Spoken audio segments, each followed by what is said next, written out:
joindre à cette conversation que nous organisons dans le cadre de Art Basel OVR Portals, la première édition commissariée des online viewing rooms de Art Basel, à laquelle la galerie Sabrina Amrani participe. Je vous parle depuis l'un de nos espaces à Madrid, ici dans l'exposition de Julia Llerena, une très jeune artiste espagnole.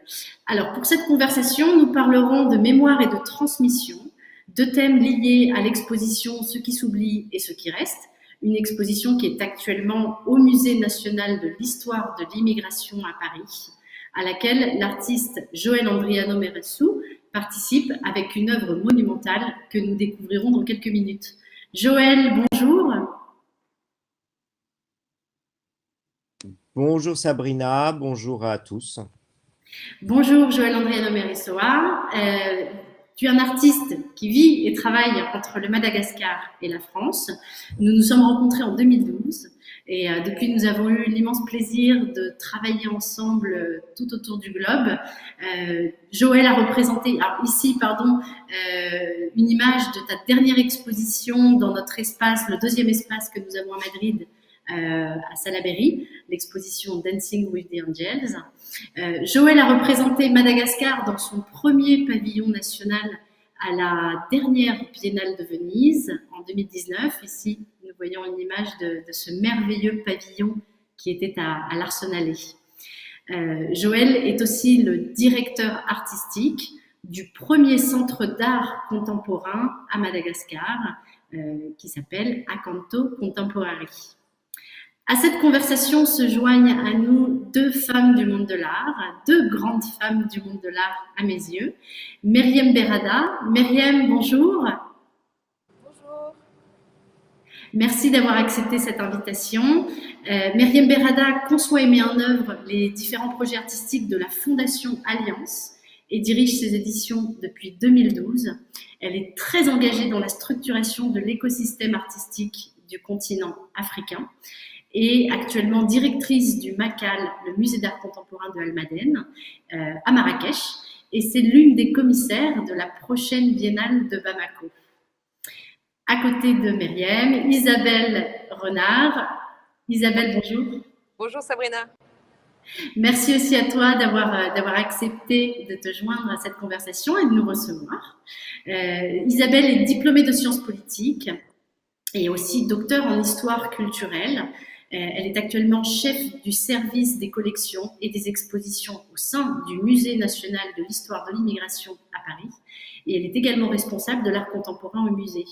Elle a d'ailleurs élaboré une collection d'œuvres qui questionnent les notions d'identité, de diversité, d'hybridation, des pratiques culturelles et artistiques, autant de concepts, de thèmes qui collent parfaitement avec l'exposition que vous allez nous présenter et qui collent parfaitement avec cette conversation. Isabelle, nous sommes en quelque sorte dans ta maison, donc merci de nous recevoir. Explique-nous un petit peu, où es-tu, où sommes-nous ? Oui, alors nous sommes ravis effectivement de cette conversation. Ici, nous sommes dans le Musée national de l'histoire de l'immigration qui a ouvert ses portes en 2007. Mais c'est un musée qui est abrité par un palais qui est beaucoup plus ancien parce que c'est le palais de la Porte Dorée qui a été créé et érigé en 1931 à l'occasion de l'exposition coloniale internationale. Alors pour vous situer, on est au sud-est de Paris, on est vraiment à l'orée du bois de Vincennes et ce palais avait été érigé pour cette exposition à la gloire de l'Empire français, comme on peut le voir dans tout l'ensemble. C'est un palais art déco, mais avec un bas-relief extérieur qui a été fait par Janniot, qui montre les apports économiques des colonies à la France. Et à l'intérieur, nous allons le voir, un immense forum qui était l'ancienne salle des fêtes de ce palais, qui est entièrement décoré à fresque par Ducos de la Haye et par ses élèves, et qui montre les apports de l'Empire français dans le domaine intellectuel et à ses colonies. Donc ici, nous allons vous présenter aujourd'hui cette exposition, Ce qui s'oublie et ce qui reste, qui est une exposition qui a été réalisée dans le cadre de la saison Africa 2020, qui est une saison qui a été initiée par le président Emmanuel Macron et qui en a confié le commissariat général à Ngone Fall. Et c'est une saison hors norme, puisqu'elle elle se concentre sur l'ensemble du continent africain, des 54 pays du continent africain. Et l'un des postulats très forts de Ngone Fall, la commissaire générale, est de voir et de comprendre le monde d'un point de vue africain. Alors, je vais laisser peut-être Myriam présenter plus longuement cette exposition. Bonjour. Merci Isabelle. Myriam, alors raconte-nous, tu as commissarié, co-commissarié l'exposition Ce qui s'oublie et ce qui reste, qui est actuellement visible, je pense, jusqu'à la fin de l'été, n'est-ce pas? Tout à fait, le 9 août. D'accord. Alors, pendant que tu nous expliques, alors en fait, on va montrer une petite vidéo avec qui va nous servir aussi d'introduction ou d'illustration en fait de tes mots, une petite vidéo où on va voir les œuvres, puisque tu vas nous expliquer que cette exposition regroupe beaucoup d'artistes. Donc l'exposition Ce qui s'oublie et ce qui reste vise à explorer la notion de transmission. Pour répondre en fait à cette invitation du Palais de la Porte Dorée en lien avec la saison Africa 2020, j'ai souhaité partir d'un socle commun, donc d'explorer la notion de transmission à travers les travaux de 18 artistes du continent et de ses diasporas.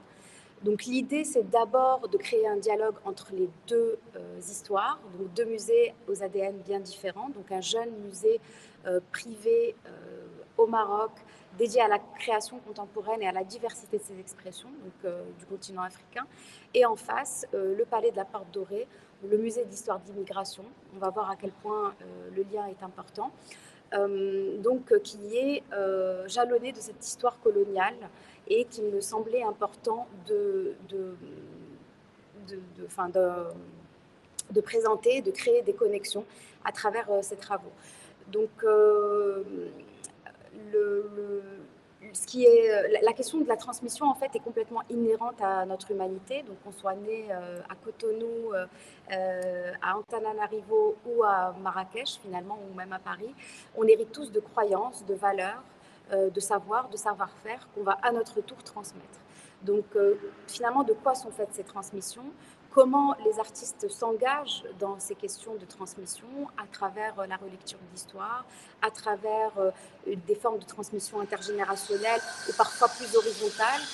On va parler d'art, d'artisanat, de dialogue aussi, à travers cette exposition. Merci beaucoup. Alors, c'est une exposition qui s'ouvre avec justement une commande. En fait, l'une des commandes. Alors, expliquez-nous un petit peu. Alors, pardon, ma première question d'ailleurs, c'est pourquoi Joël? Pourquoi Joël est invité dans cette exposition? Il y a une série d'œuvres aussi qui sont vraiment commandées à l'occasion. Est-ce que vous pouvez nous en dire un petit peu plus sur cela? Alors oui, nous avons décidé, nous suivons évidemment le travail de Joël depuis fort longtemps et comme tu l'as rappelé, nous l'avons aussi vu dans cette magnifique installation à la Biennale de Venise et c'est un travail qui personnellement ici au musée de l'immigration nous intéresse beaucoup parce qu'il défriche justement toutes ces questions liées à la mémoire mais aussi à la circulation des idées, la circulation des savoirs, des savoir-faire, ensemble d'éléments que l'on va retrouver dans sa pièce qui est montrée ici. Et donc quand nous avons commencé à élaborer et discuter avec Myriam de ce projet, nous avons commencé à parler d'établir une liste d'œuvres avec des artistes possibles. Et tout de suite, le nom de Joël, effectivement, je dirais, imposé naturellement. Et puis, nous avons rencontré Joël. C'était le temps béni des cafés à l'époque, il y a à peu près 2 ans. Et Joël est venu et on lui a expliqué à la fois le sujet de l'exposition, autour de cette idée de transmission, de ce qui va perdurer, mais ce qui va aussi être omis et ce qui va aussi se perdre. Et tout de suite, il est venu, il a vu avec son œil aussi, l'œil d'architecte. Hein. Joël est a aussi cette formation. Il est venu et on a discuté ensemble et tout de suite, il a eu cette idée qu'il a évidemment travaillé au fur et à mesure, mais qui s'est imposée. Et vous voyez derrière donc, cette pièce monumentale qui s'appelle In Memory of Fall. Ce sont donc des pièces textiles en double face, vous allez voir, qui prennent place d'une façon très majestueuse sous le moucharabier du hall d'entrée. Donc on arrive, ce sont des pièces qui agissent un peu comme un seuil, comme un passage, presque comme un portique, qui nous accueille avec leur noire lumière, hein, comme vous voyez ici. Et je pense qu'il faut se rapprocher véritablement de la pièce pour voir toute la subtilité, toute la finesse, toutes les vibrations du noir, vraiment fouillé dans toute sa palette chromatique, comme on le voit ici. C'est une œuvre, mais évidemment, Joël nous en parlera mieux, mais qui parle aussi de mémoire, qui parle de transmission, de savoir-faire, notamment de savoir-faire malgache, qui est faite de pièces, d'éléments textiles qui viennent de partout, qui peut être lu presque comme un livre, comme on voit ici, comme un parchemin. Et cette œuvre, ce seuil, ce portique, va nous entraîner, finalement, nous appelle comme un appel, il nous amène à passer en dessous et aller dans ce qui est aujourd'hui le forum, mais qui était à l'époque, en 1931, la salle des fêtes, avec ces fresques que vous voyez de la halle. Et elle va nous attirer vers ces piliers que vous voyez, blancs, qui sont le support d'une poésie, d'une très belle poésie, qu'a écrite là aussi Joël, et qui fait partie de l'œuvre. Et vous allez voir comment finalement cette pièce fait le lien entre le musée et ses visiteurs, mais aussi entre le musée et le palais, comme le soulignait très justement Myriam tout à l'heure. C'est une œuvre dans sa totalité qui ne tait pas les fêlures de l'histoire, mais qui est pleine de prémices, pleine de promesses, je dirais, d'avenir. Alors quand on lit cette très belle poésie, on va peut-être la lire parce que je pense que c'est important. Donc, ce sont des affiches que le visiteur peut emporter avec lui. Là aussi, encore un autre geste de transmission. À la mémoire de tous, de la nostalgie de l'histoire, à la diversité du présent, in memory of all, d'un récit d'une époque aux horizons multiples, à la mémoire de tout, des émotions oubliées, à la certitude d'un bel avenir.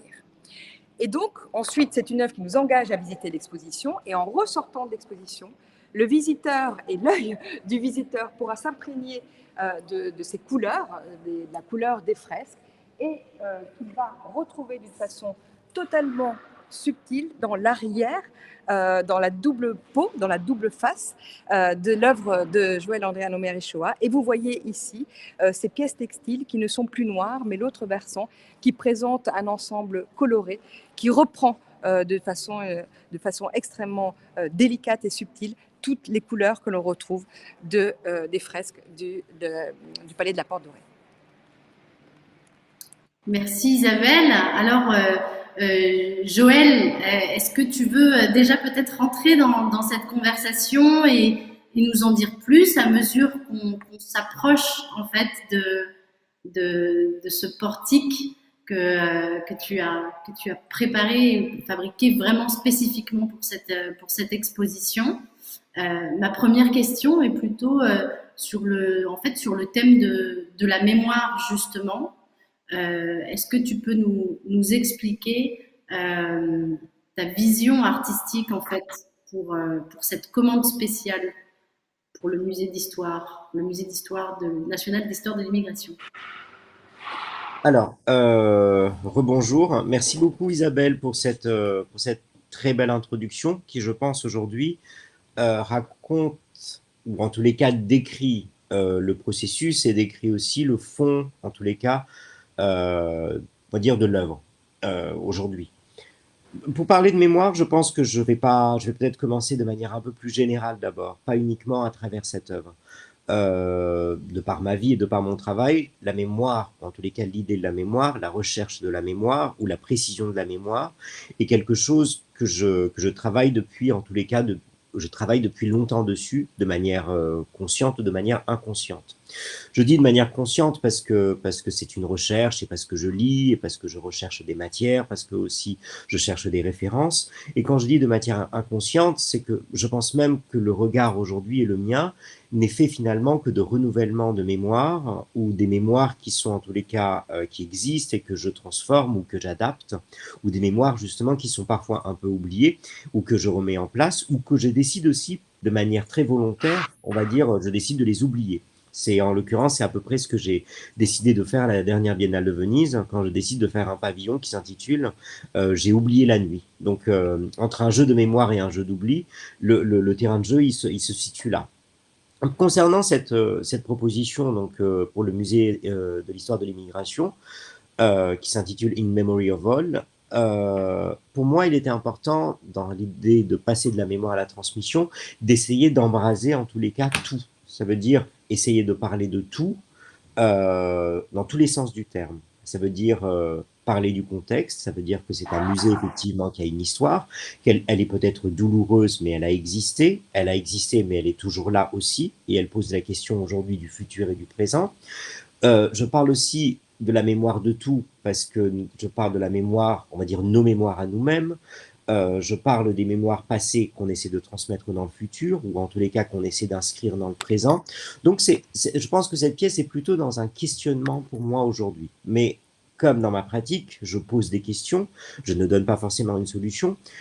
J'aime bien aussi la matérialité. Je suis presque dans une idée de l'ultramatérialité. Je pense qu'à un moment, il faut matérialiser les choses et aussi les écrire.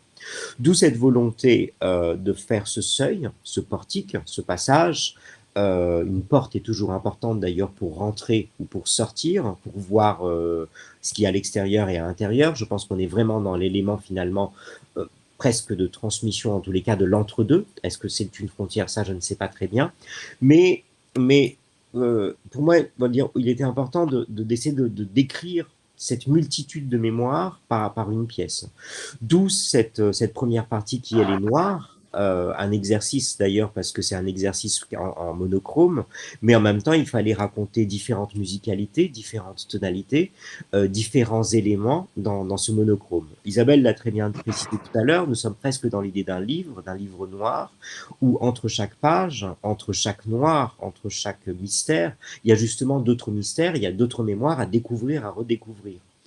Et à l'inverse, de l'autre côté, c'est un jeu peut-être plus facile parce qu'il y a bien sûr les couleurs, mais c'est un flirt avec justement le contexte, un flirt avec ce qui se passe autour, un flirt avec ses fresques, avec la tonalité de ses fresques.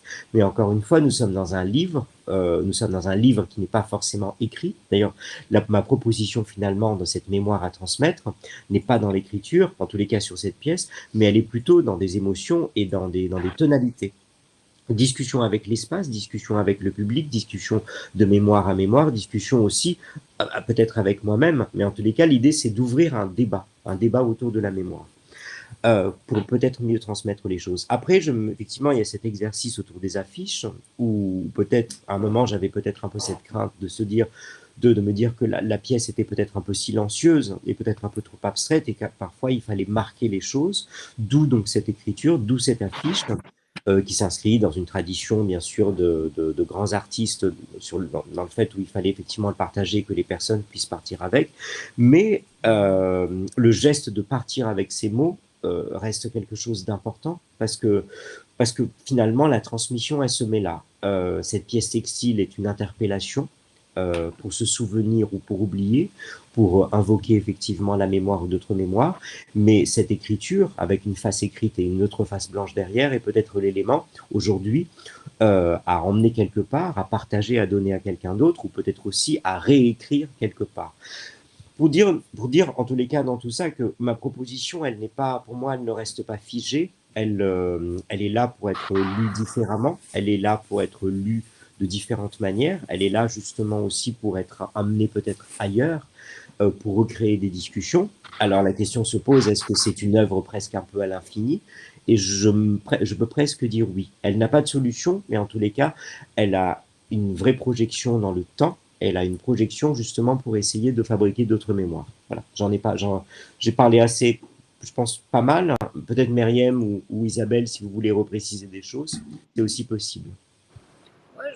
Je pense que c'est en fait ce qui était très intéressant parce que c'est quand même un travail de commande. C'est une des deux productions de l'exposition, donc du Palais de la Porte Dorée, Musée de l'Immigration, pour l'exposition Ce qui s'oublie, ce qui reste. Si peut-être rajouter que pour moi cette pièce c'est aussi elle a été aussi formulée par Joël de manière assez intuitive.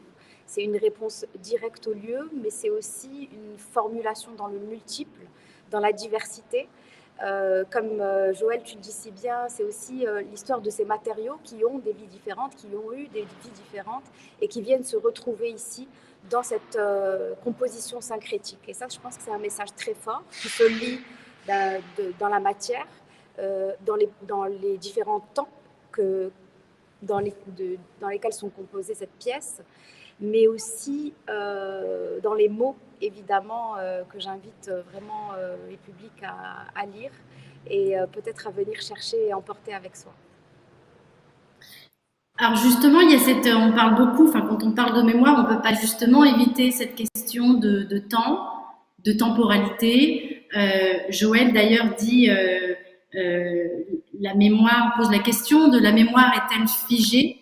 Et là, alors c'est une question peut-être difficile, mais justement le musée qui est en quelque sorte, le musée en général, un temple de la mémoire. Travailler sur cette exposition justement à un moment où on est, et c'est dans beaucoup de pays, en train de revisiter cette question de la mémoire.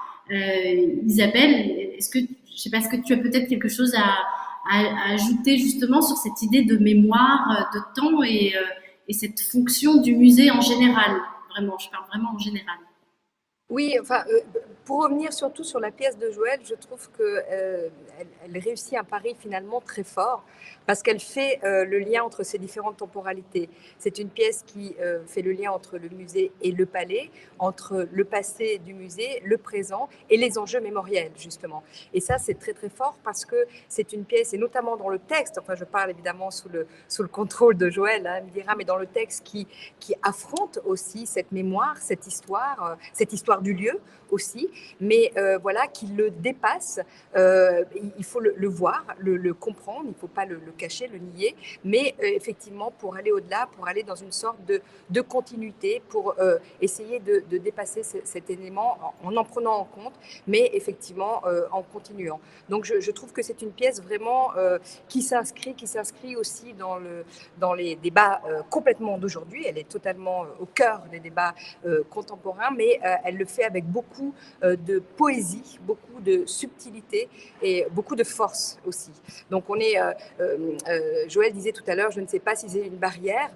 Effectivement, ce qui est intéressant, c'est qu'on parlait d'une portique avec les battants qui sont ouverts. C'est des pièces textiles qui ne ferment pas complètement l'espace et qui justement permettent cette ouverture et donc permettent aussi d'aller vers l'avant, il me semble. Mais Joël, je ne sais pas. J'aime beaucoup ta manière de parler quand tu parles effectivement des enjeux mémoriels. Encore une fois, cette pièce ne va rien solutionner, on va dire, et je pense que mon travail en soi ne va pas solutionner quoi que ce soit. Mais ce que je trouve intéressant, et je pense que dans nos discussions et aussi dans les projections qu'on va avoir dans le futur, en tous les cas, nous trois, nous quatre, Sabrina aussi, on a toujours travaillé comme ça. Les questions, en tous les cas, au niveau du temps, moi, c'est ce qui m'amuse le plus, c'est aujourd'hui, c'est de finalement de fabriquer un futur qui est un futur passé, ou sinon effectivement de conjuguer un présent futur. C'est finalement de mélanger tout ça, et là on retrouve encore une fois une idée effectivement d'une temporalité qui elle est totalement mélangée dans le temps d'aujourd'hui. C'est ce qu'on appelle peut-être le temps contemporain. Et encore une fois, comme disait Myriam tout à l'heure de manière très précise, c'est la diversité, et c'est la diversité la chose la plus importante. Je fabrique un monochrome, mais ce monochrome, il est justement fabriqué de 1000 lumières, de 1000 émotions, de 1000 textures. On fabrique une barrière, mais une barrière aujourd'hui, ce n'est plus une seule barrière. C'est effectivement une barrière, mais elle est à la fois poreuse, elle est à la fois, elle souffle au vent, elle est fabriquée de différentes choses. Et Sabrina, pour répondre un peu à ta question, je pense qu'il n'y a pas de réponse au temps, c'est les différents temps. Il n'y a pas de réponse à une géographie, mis à part la diversité des géographies, et il n'y a pas une seule réponse à l'histoire, mis à part justement les histoires multiples. Alors, en fait, d'ailleurs, moi, ça me semble toujours évident ton travail, mais c'est quand même beaucoup d'années de collaboration. Mais je voudrais quand même que tu nous expliques un petit peu justement ces textiles. Tu parles de diversité. Je pense que c'est intéressant peut-être de nous parler, alors, je ne sais pas si les commissaires et l'artiste peuvent nous parler justement de ces textiles, alors, Joël, leur provenance. Tu parles de diversité, ou je ne sais pas si tu as dit le mot multiplicité, et ensuite une question aussi, peut-être un retour sur ce dialogue entre l'autre face en fait de l'œuvre qui est dans des couleurs, dans différentes tonalités. Alors, les textiles sont, oui, la provenance des textiles, ou en tous les cas les matières, rejoignent directement ce que je viens de dire tout à l'heure, c'est qu'elles viennent de partout. Elles viennent tellement de partout que je ne peux même pas donner une provenance. Mais c'est justement, c'est cette non-localisation qui peut-être est intéressante. Elles viennent de partout. Après, elles sont effectivement rassemblées à Madagascar pour avoir une autre vie ailleurs. C'est peut-être le processus aussi, peut-être Sabrina, qui est plus intéressant que de dire aujourd'hui que les 3 centimètres viennent de Madagascar, les 2 centimètres viennent de Paris, les 3 autres centimètres ont été un vêtement qui a appartenu à un tel, mais elles viennent effectivement d'un peu partout. Euh, on va dire, je réponds, c'est pas du tout méchant ce que je veux dire, mais je pense que quand on fait une peinture, bien sûr, on demande toujours quelle est la qualité de la peinture, mais on ne pose pas forcément la question peut-être de la provenance, même si on parle de la terre de Sienne, même si on parle effectivement d'un certain nombre de couleurs, on va dire très précises. Mais justement, moi j'aime bien embrouiller. Dans cet élément un peu radical, je trouve que c'est bien d'embrouiller les choses. Après, sur l'autre face, ce qui est l'exercice d'ailleurs qui était difficile, c'est qu'à la fois, c'est un double regard. C'est un regard sur les fresques, et Isabelle tout à l'heure racontait très bien l'idée et les provenances de ces fresques. C'est encore une fois, si tu me demandes la première provenance, ce sont les fresques. Ça veut dire que c'est le forum du musée. Mais comment justement emporter ce forum ailleurs? Comment confronter justement ce forum et la lourdeur de son passé à quelque chose d'autre. Déjà, moi, l'exercice là, c'est, on va dire, là les fresques, on va dire, les représentations ne sont pas forcément des choses, on va dire, faciles à regarder, pas à regarder, mais en tous les cas à admettre aujourd'hui. Et moi, par contre, ma manière de répondre à ça, c'est la poésie et les émotions. L'émotion du textile, la force de la matière, le savoir-faire effectivement textile. Alors, je pense que si on lit entre les lignes, il y a des connexions qui peuvent se faire, indépendamment des teintes, indépendamment de la chromie de la pièce. Je pense parce que malgré tout, dans ces fresques, il y a un rapport au savoir-faire, mais là, on est dans un autre savoir-faire, et justement, peut-être que pour être, du coup, parler de localisation, dans les fresques, on parle de Madagascar, mais là, on parle d'un Madagascar d'une autre manière. Et là, c'est Madagascar qui vient effectivement, on va dire, embrasser ces fresques d'une autre manière. Une autre histoire d'aujourd'hui vient effectivement parler avec l'histoire d'un autre temps. J'embrouille un peu, mais tout est. Voilà, nous sommes dans des vagues, nous sommes dans des souffles, nous sommes dans des discussions, et que encore une fois, l'histoire n'est pas faite d'une seule réponse. Je sais pas, Myriam, hein, Isabelle, dites quelque chose, parce que peut-être. En fait, c'est pour rebondir aussi, justement, il n'y a pas le fait que cette réponse justement soit formulée de manière multiple, en plusieurs temps, mais il y a aussi cette idée en fait d'être dans cet espace particulier qui est le hall d'honneur du Palais de la Porte Dorée, qui incarne lui-même un espace de distribution.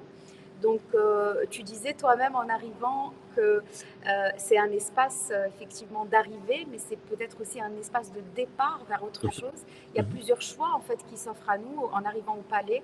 Il y a d'abord évidemment toutes les représentations, le bas-relief, c'est quand même un bijou art déco ce lieu, mais c'est aussi un espace extrêmement violent en termes de représentation. Donc cette formulation aussi poétique et sensible est une voie, est une réponse possible.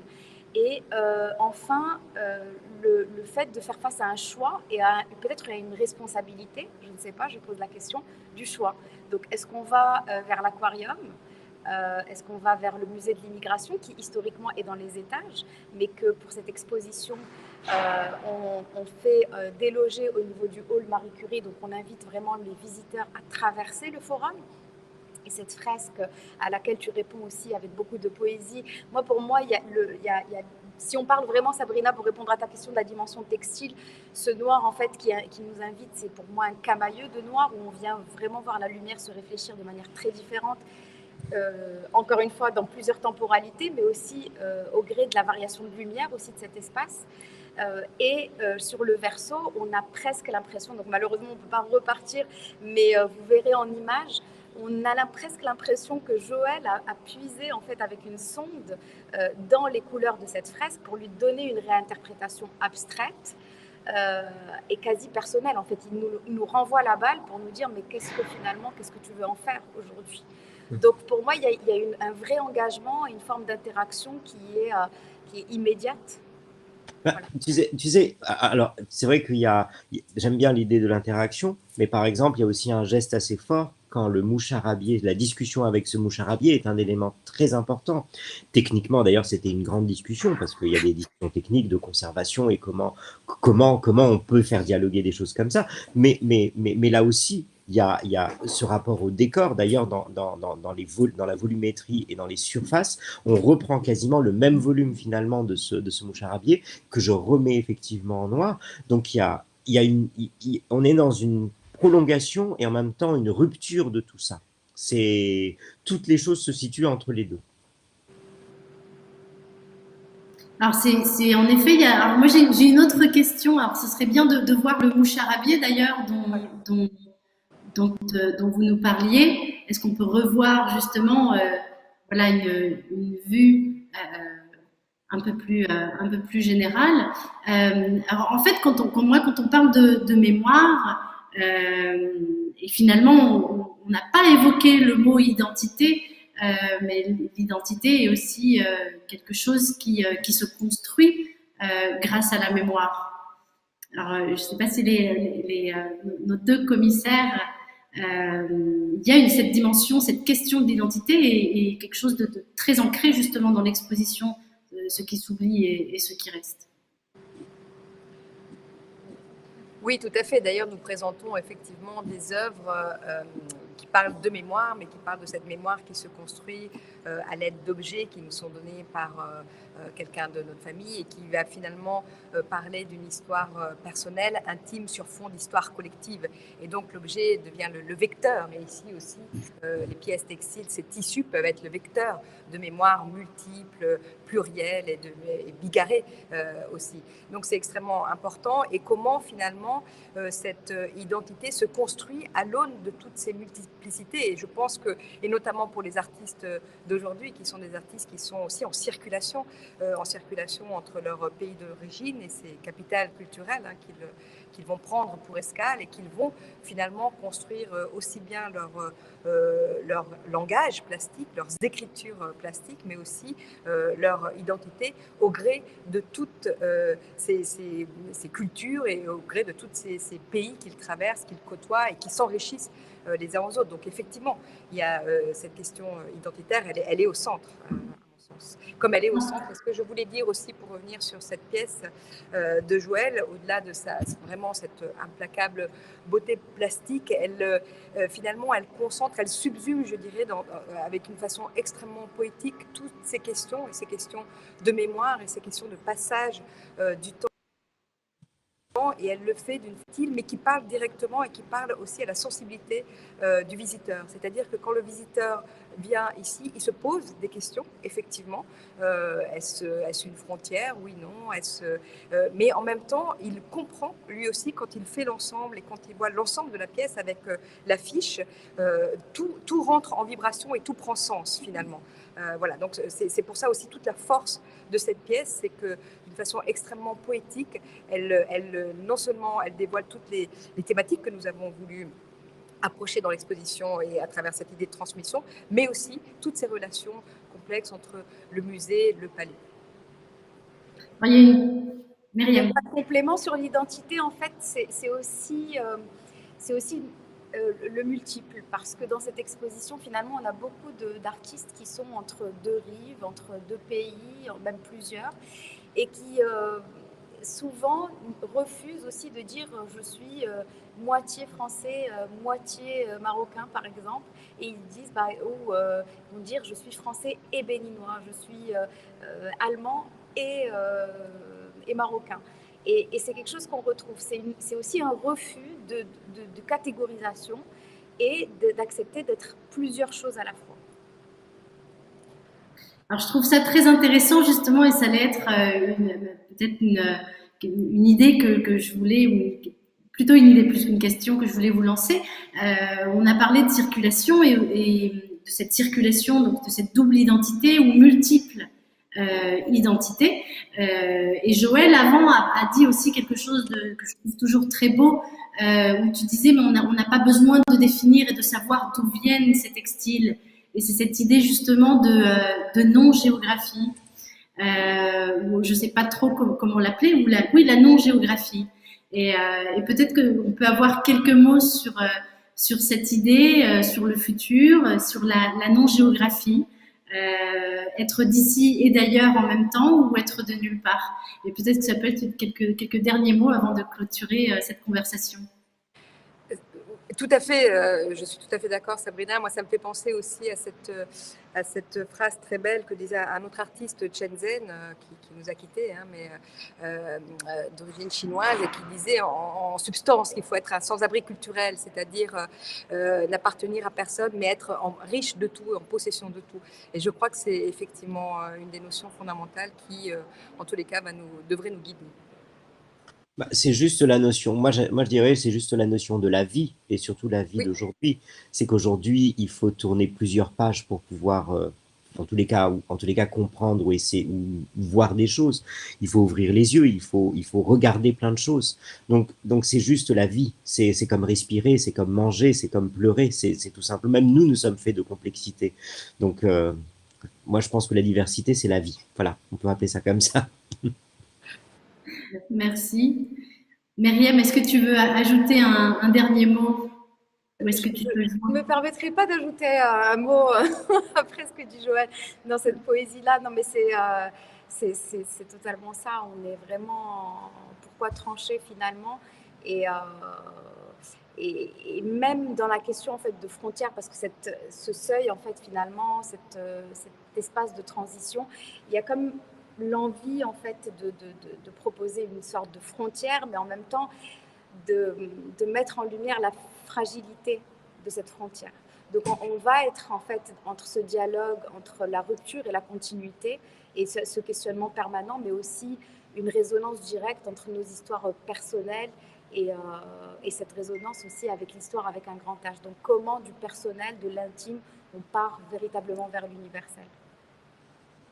Bon, de très très beaux mots. Merci, merci à vous trois pour cette belle conversation, ou une introduction, en tout cas une conversation qui est beaucoup plus, qui pourrait être beaucoup plus ample et beaucoup plus, qui est beaucoup plus complexe. Je voudrais vraiment, alors avant de nous quitter, plusieurs choses. Vous inviter tous à visiter l'exposition Ceux qui s'oublient et ceux qui restent au Musée national de l'histoire de l'immigration à Paris, dans le palais de la Porte Dorée. Vous invitez aussi à visiter, si vous en avez l'occasion, le MACAL, le musée d'art contemporain d'Almadène, que dirige Myriam Berrada, qui est à Marrakech. Pour ceux qui sont en ligne, je vous invite forcément à visiter l'exposition collective que nous avons depuis la galerie en ce moment, cette semaine même, sur le site de Art Basel, une exposition qui présente 3 artistes, aux côtés de Joël Andriano Merisoa, une artiste espagnole, Paloma Polo, et une artiste pakistani, Ayesha Jatoy. Et c'est justement une exposition qui, en tout cas, qui regroupe, ces 3 artistes regroupent ces questions d'identité, de mémoire, mais aussi des tensions de ce monde. Enfin, je voudrais remercier de nouveau Myriam Berrada, Isabelle Renard, Joël Andriano Meressou, et aussi Pierre Poitras, le community manager qui est derrière la caméra, et Martha Littrane de notre équipe pour animer cette conversation, en tout cas visuellement.